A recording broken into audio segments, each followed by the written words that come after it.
네, 오늘 하나님 말씀은 마태복음 28장 1절에서 10절까지입니다. 신약성경 52면에 있습니다. 마태복음 28장 1절에서 10절까지입니다. 우리 같이 한 목소리로 우리 봉독하시겠습니다.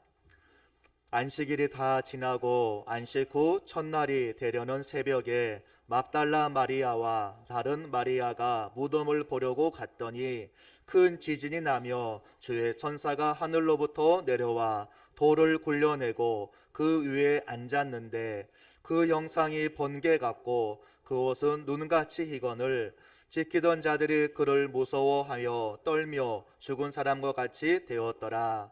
천사가 여자들에게 말하여 이르되 너희는 무서워하지 말라. 십자가에 못 박히신 예수를 너희가 찾는 줄을 내가 아노라.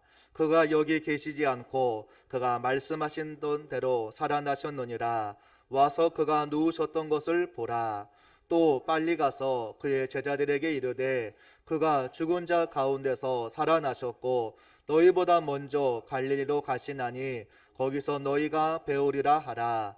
보라, 내가 너희에게 일렀느니라 하거늘 그 여자들이 무서움과 큰 기쁨으로 빨리 무덤을 떠나 제자들에게 알리려고 다름질할세.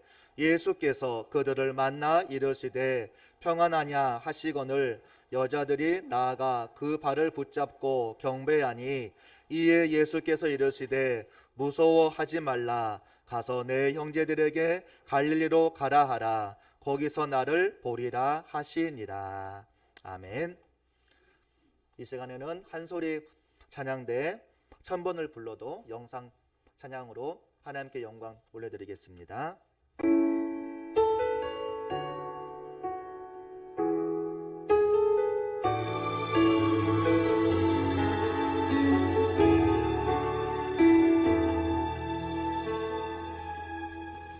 천번을 불러봐도 내 눈에 눈물이 멈추지 않는 것은 십자가의 그 사랑 나를 살리려 지신 그 십자가 모든 물과 피 나의 더러운 죄 씻으셨네.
네,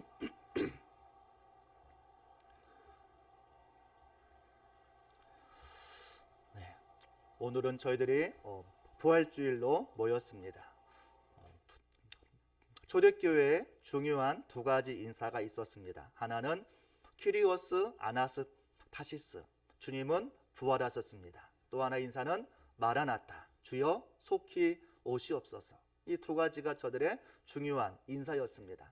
하나는 예수님의 부활을 고백하는 거요, 하나는 주님의 다시 오심을 저들이 기다리는 재림의 신앙을 품고 저들이 믿음의 삶을 살아왔던 것입니다. 오늘 죄와 사망 권세를 깨뜨리시고 부활하셔서 우리와 함께 계시는 예수 그리스도의 놀라운 은혜와 평강이 오늘 교육관과 교회와 가정에서 예배드리는 우리 모든 믿음의 성도들 위해 늘 함께 하시기를 간절히 축복하겠습니다. 또 전교인이 다 같이 모여서 예배드리면 더욱 좋았을 텐데 우리가 그러지 못한 아쉬움이 있지만, 그럼에도 여러분이 계신 곳이 바로 하나님의 영광과 은혜가 임하는 자리임을 늘 기억하시고, 또 내가 있는 곳이 예배의 자리임을 늘 기억하시기를 간절히 바라겠습니다. 우리가 지난 한 해는 코로나19를 인해서 전 세계가 힘겨운 한 해를 보냈습니다. 감사하게도 올해는 백신의 보급과 접종이 이루어짐을 통해서 이제 코로나도 우리의 기억 속에 전염병으로 이제 남을 날도 그렇게 멀지 않았음을 보게 됩니다. 그러나 또 어떤 분들은 지금 당장에 오히려 작년보다 더 경제적으로 또 마음적으로 환경적으로 어려운 시기라고 이야기를 하는 분들도 있습니다. 우리 모두가 힘들고 어려운 시기에 예수님의 부활의 소식이 큰 위로가 되시고 큰 격려가 되시고, 또 우리가 부활의 소망 가운데 기쁨으로 나아갈 수 있기를 간절히 바라겠습니다. 우리 인간에게 죽음은 누구나 피해갈 수 없습니다. 아무리 뛰어난 사람이고 부귀영화를 누렸던 사람이고 혹 천하를 호령할 권세를 가진 자라 할지라도 누구나 죽음의 권세 앞에서는 무릎을 꿇을 수밖에 없습니다. 이것은 하나님께서 우리에게 정하신 원칙이기 때문입니다. 그래서 히브리서 9장 27절 이하에 보면 한 번 죽는 것은 사람에게 정하신 것이요 라고 말씀하고 있는 것입니다. 그런데 죄와 사망 권세를 깨뜨리시고 부활하신 예수님의 부활이 우리에게 있기에 우리는 육신의 죽음으로 끝나는 것이 아니고 부활의 소망과 희망과 기쁨 가운데 하루하루를 우리가 살아갈 수 있는 것을 여러분들이 믿으시기를 간절히 바라겠습니다. 오늘 말씀은 이제 부활의 첫 장면, 어찌 보면 첫 번째 이 부활절이 어땠나, 또 첫 번의 부활의 이 증인들이 누구였나를 우리들에게 보여주고 있습니다. 오늘 말씀 보면 두 여인이 나옵니다. 막달라 마리아와 또 다른 마리아. 막달라 마리아는 7 귀신 들렸던 여인으로서 예수님에 의해서 치유를 받고 저가 새로운 삶을 살게 되었습니다. 그리고 예수님에게 300 데나리온의 향유를 부어 드림을 통해서 복음이 증거된 곳에 그 여인의 헌신도 너희가 기억되게 하라 라고 말씀을 하셨습니다. 그래서 오늘날 우리에게까지 이 여인의 헌신이 기록되어지고 있습니다. 또 다른 마리아는 마가복음 16장에 보면 야고보의 어머니 마리아로 나오고 있기 때문에 야고보와 요한의 어머니로 우리에게 알려지고 있습니다. 이 두 여인이 안식 후 첫날 새벽에, 예수님이 금요일날 임종하셨죠. 그리고 토요일이 안식일이고 안식 후 다음날, 그러면 언제죠? 오늘 주일날 새벽을 가리킵니다. 주일날 이런 새벽에 두 여인이 향품을 가지고 예수님의 무덤에 있는 곳으로 가게 됩니다.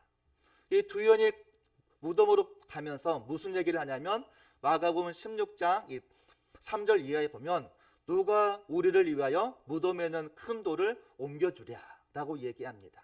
이 두 여인이 무덤을 향해 가지만 저들에게 걱정거리가 하나 있었습니다.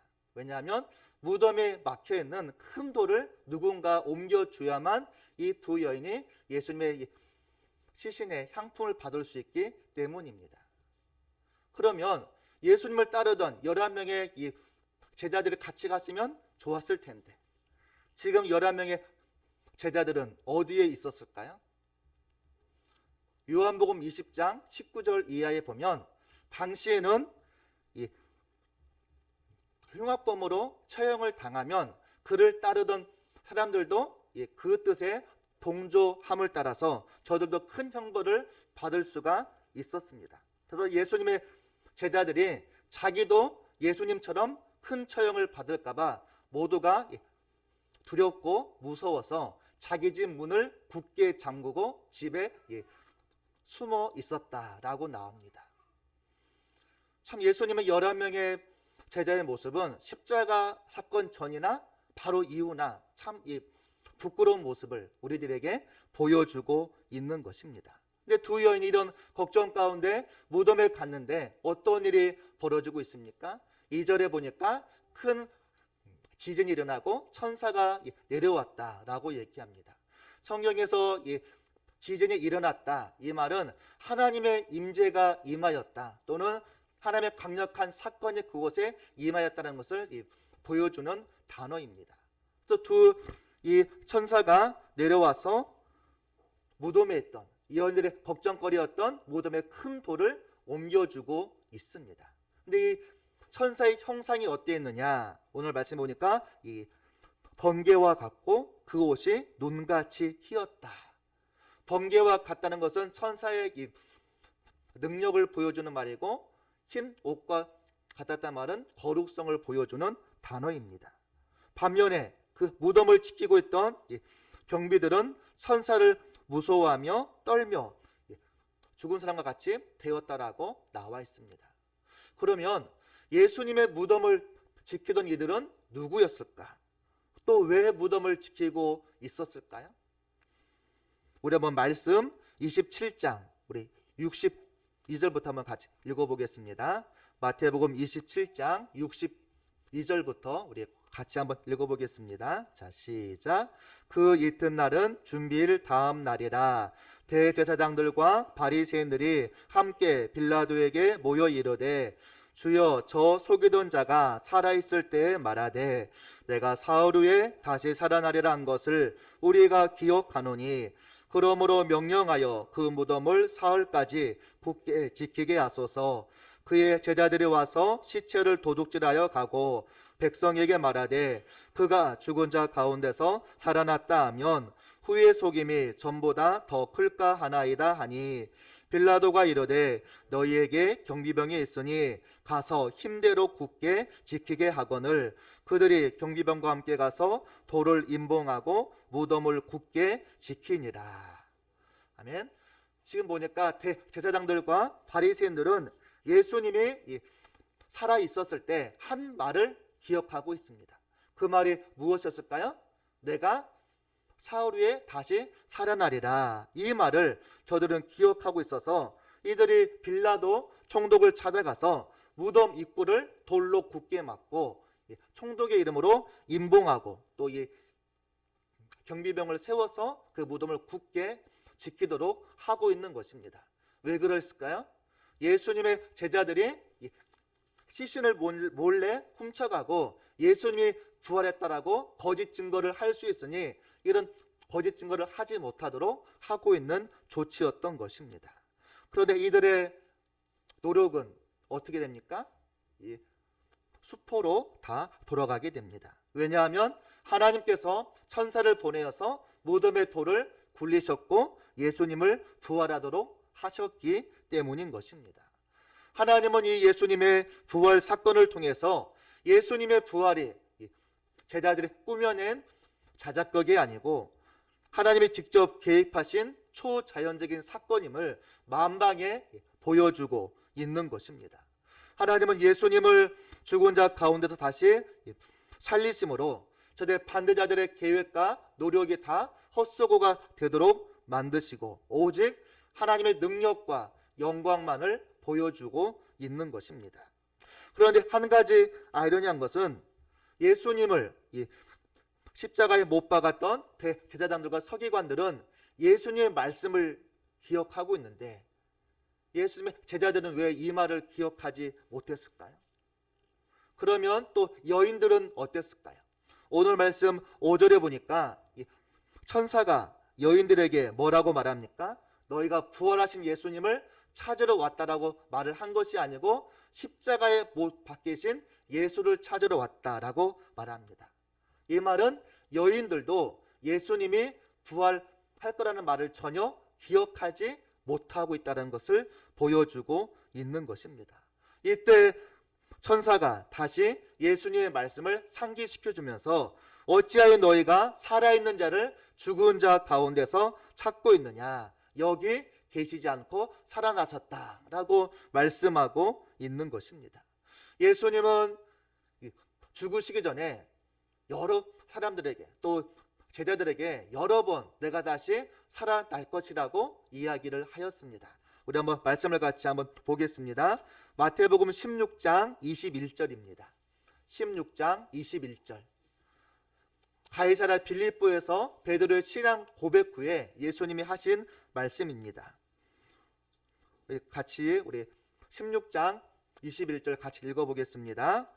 이때로부터 예수 그리스도께서 자기가 예루살렘에 올라가 장로들과 대제사장들과 서기관들에게 많은 고난을 받고 죽임을 당하고 제3일에 살아나야 할 것을 제자들에게 비로소 나타내시니.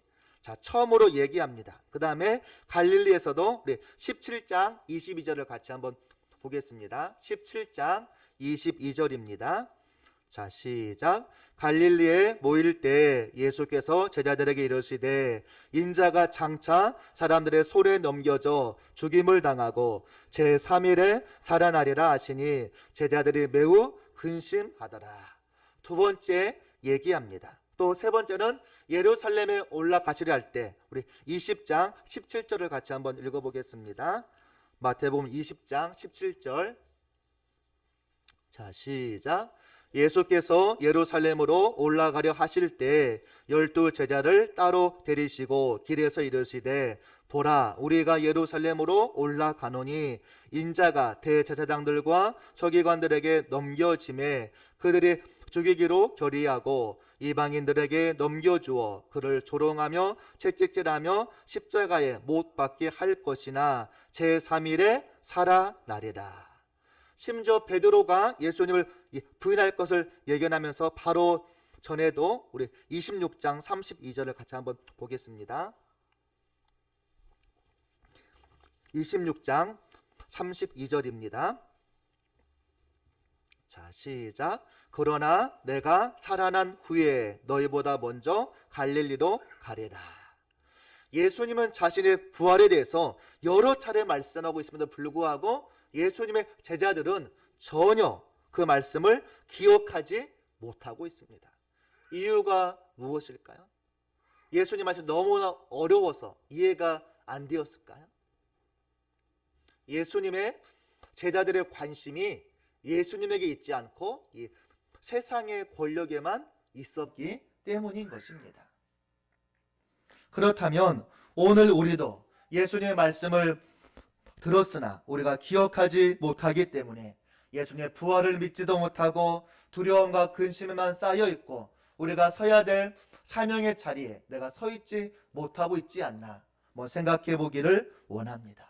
그러나 우리가 기억하든 우리가 기억하지 못하든 우리가 믿던 우리가 믿지 못하던 예수님은 자신의 말씀대로 부활하셨고 그 빈 무덤을 우리들에게 증거로 보여주고 있는 것입니다.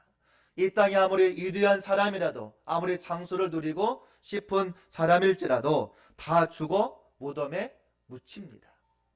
그리고 위대한 업적을 남긴 사람일수록 무덤의 크기를 더 화려하고 크게 짓기를 원합니다. 중국의 진시 왕제는 자기가 왕권을 통치할 때 38년 동안 군사 70만 명을 동원해서 자기가 죽으면 묻힐 지하의 사후의 지하 궁전을 만들기 시작합니다. 능 하나의 크기가 축구장 5개 정도의 크기의 능을 수없이 만듭니다. 그러나 예수님의 예수님의 무덤은 비어 있고 지금은 어디에 있는지조차 모릅니다. 왜 그럴까요? 예수님은 부활하셨기 때문에 무덤이 큰 의미가 없기 때문인 것입니다. 오히려 예수님의 빈 무덤은 예수님이 부활했다는 것을 우리에게 증거하는 증거가 되는 것이요, 예수님이 말씀하신 대로 말씀이 이루어진 것을 보여주고 있는 것이요, 또 내가 말한 말씀을 너가 다시 잊어버리지 말고 기억하라고 얘기하고 있는 것입니다. 오늘 이 예수님을 통해서 오늘 이 천사가 두 여인에게 귀한 이 명령을 내립니다. 어떠한 명령이냐면 우리 한번 7절을 같이 한번 읽어보겠습니다. 7절, 자 시작. 또 빨리 가서 그의 제자들에게 이르되 그가 죽은 자 가운데서 살아나셨고 너희보다 먼저 갈릴리로 가시나니 거기서 너희가 배우리라 하라. 보라 내가 너희에게 일렀느니라 하거늘. 여자들은 이 천사로부터 부활의 증인이 되는 명령을 받고 있습니다. 여인들이 예수님의 이 제자들에게 부활의 소식을 전해줌을 통해서 제자들에게 잊고 있던 예수님의 말씀을 다시 회상시켜주는 역할을 이 여인들이 하고 있는 것입니다. 그래서 이 여인들이 그 사명을 감당하기 위해서 자기 제자들에게 부지런히 달려가는데, 저들이 제자들에게 달려갔을 때 뜻밖에도 오늘 말씀 10절에 보면 부활하신 예수님을 저들이 만나게 됩니다. 그런데 여기에서 부활하신 예수님의 마음을 느낄 수 있는 호칭이 나옵니다. 예수님의 제자들을 뭐라고 불렀을까요? 이 배신자들아 라고 불렀나요?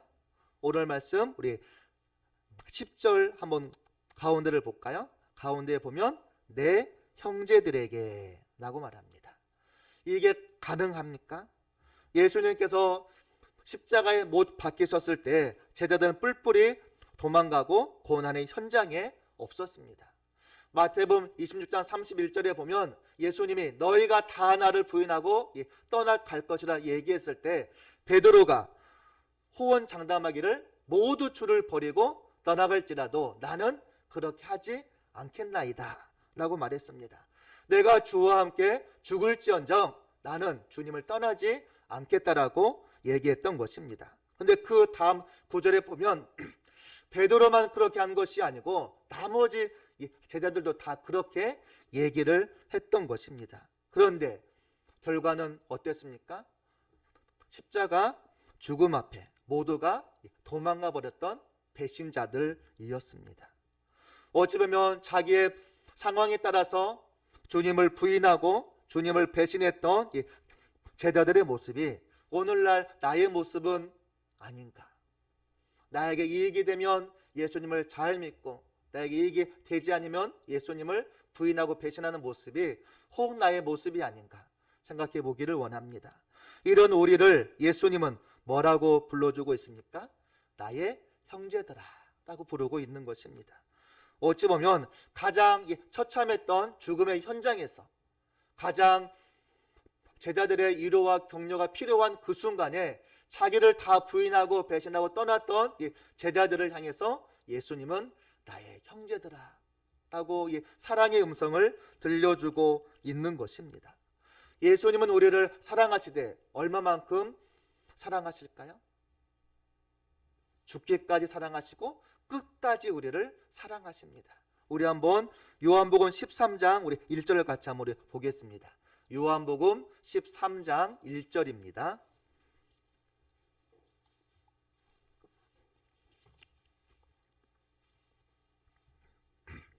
요한복음 13장 1절을 우리 같이 읽겠습니다. 자, 시작. 유월절 전에 예수께서 자기가 세상을 떠나 아버지께로 돌아가실 때가 이른 줄 아시고 세상에 있는 자기 사람들을 사랑하시되 끝까지 사랑하시니라. 예수님은 우리를 죽기까지 사랑하시고 끝까지 사랑하시는 예수님이십니다. 아멘이십니까? 우리에게 소망이 있고 희망이 있고 기쁨이 있는 것은 이 예수님이 십자가와 부활을 통해서 우리를 변함없이 사랑하시는 예수님이 우리와 함께 하시기 때문인 것입니다. 기독교는 부활의 종교입니다. 부활의 예수님이 지금 이 시간 이곳에 우리를 찾아오셔서 우리와 함께 계십니다. 우리를 찾아오신 예수님의 발걸음은 사랑의 발걸음이요, 우리를 내 형제라고 부르시는 예수님의 음성은 사랑의 음성인 것입니다. 그 사랑의 예수님 앞에 우리가 온전한 믿음으로 나아감을 통해서 잊어버렸던 예수님의 말씀을 다시 회복하고 부활의 증인이 되는 사명을 우리가 살아가야 하는 것입니다. 당시 사회적으로 이 지도층이었던 대제사장들, 바리새인들, 서기관들을 부활의 증인으로 삼았으면 더 파급 효과가 컸을 텐데, 당시에 여인의 증언의 역할도 하지 못하는데 왜 예수님은 연약한 두 여인을 부활의 증인으로 세우고 있으셨을까요? 그것은 우리들도 마찬가지입니다. 하나님은 연약한 우리를 통해서 코로나19 가운데 좌절과 절망 가운데 희망이 없는 이 시대에 우리를 통해서 부활의 소망을 증거하며 이 세상을 살리는 사명을 우리를 통해서 하시기를 원하시고 있는 것입니다. 나를 부르신 이도 하나님이시오, 나를 지으신 이도 하나님이시오, 나를 이 땅에 보내신 분도 하나님이시오, 나에게 능력과 은사와 사명을 허락하신 분도 하나님이십니다. 그 하나님이 이제 우리에게 내가 담대히 나가서 부활을 증거하며 이 땅 가운데 예수님의 부활을 온전히 선포하고 증거하고 그 뜻대로 살아가는 이 사명자들이 다 되기를 원하시고 있는 것입니다. 내 안에 부활의 소망이 있으십니까? 여러분 안에 부활의 기쁨이 있으십니까? 나에게 주어진 현실과 상황이 어려울지라도 부활의 주님이 늘 나와 함께 하심을 믿고 있으십니까? 오늘 우리가 여러 가지 힘든 시대를 살아가지만 사랑의 주님이 우리를 끝까지 사랑하시고 그 사랑의 주님이 우리를 위해서 죽으셨고 부활하셔서 나와 늘 함께 하심을 기억하시면서 이 힘든 시기를 우리가 믿음으로 잘 이겨나가시고 더 나아가서 이 땅 가운데 부활의 복음을 증거하는 우리 모든 믿음의 백성들이 다 될 수 있기를 간절히 바라겠습니다.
We